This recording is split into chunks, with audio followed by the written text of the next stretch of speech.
Assalomu alaykum. Bugun rolikimizda biz MacBro Verified, ya'ni Verified qurilmalari to'g'risida gaplashamiz. Ko'pchilik hali hamon Verifiedni shunchaki bu texnika deb o'ylaydi. Aslida esa bu tekshiruvlardan va baholash va kafolat tizimiga ega bo'lgan kategoriyalar qurilmasidir. Va eng muhimi, Verified bu faqatgina iPhone degani emas. Verified qurilmalarga bizda MacBook, iPad va hattoki Apple Watchlar ham kiradi, lekin naushniklar bundan mustasno. Har bir Verified qurilmalarimiz MacBro servis tomonidan to'liq tekshiruv va diagnostikadan o'tadi. Bu bizning tizimning asosiy vazifasidir va xaridorlarning savoli, ya'ni qurilmaning haqiqiy holati qanday degan savolga javob hamdir. Bu yerda hammasi oddiy ko'z bilan emas, balki aniq tekshiruv asosida baholanadi. Tekshiruv qurilmaning bazaviy diagnostikasidan boshlanadi. Mutaxassisimiz uning yoqilishi, serial raqamlari va umumiy modullarning ishlashidan boshlaydi. Umumiy hisobda 50 dan ortiq testdan o'tadi.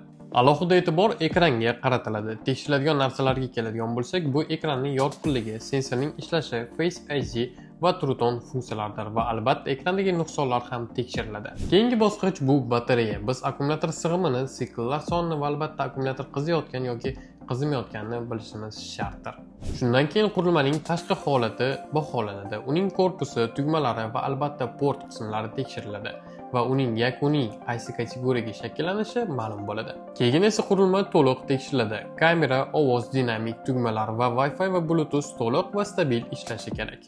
Tekshiruvdan so'ng qurilma o'z kategoriyasini oladi. A kategoriya yangi qurilmaga maksimal darajada yaqin holatdir. Deyarli foydalanilmagan yoki juda minimal izlar bor. B kategoriya yaxshi holat, kichik foydalanish izlari bo'lishi mumkin. C kategoriya esa texnik jihatdan to'liq ishlaydi, lekin foydalanish izlari ancha seziladi. Ya'ni kategoriyalar shunchaki marketing emas, balki real diagnostika natijasidir. Tekshiruvdan keyin esa qurilmalar MacBro Verified qadoqlariga joylanadi va MacBro do'konlarining alohida stendlariga joylanadi. Verifiedning asosiy g'oyasi bu Apple texnikasini qulayroq narxda sizga taklif qilishdir va eng asosiy pluslardan biri bu 50 bosqichli tekshiruv, 1 yillik kafolat va albatta 3 milliongacha bo'lgan 6 oylik sug'urtadir. Ya'ni siz bu emas, balki tekshirilgan va albatta xavfsiz telefonni xarid qilasiz. Agar sizga bu videomiz yoqqan bo'lsa, do'stlaringizga ulashing va like bosishni unutmang. MacBroda ko'rishguncha xayr.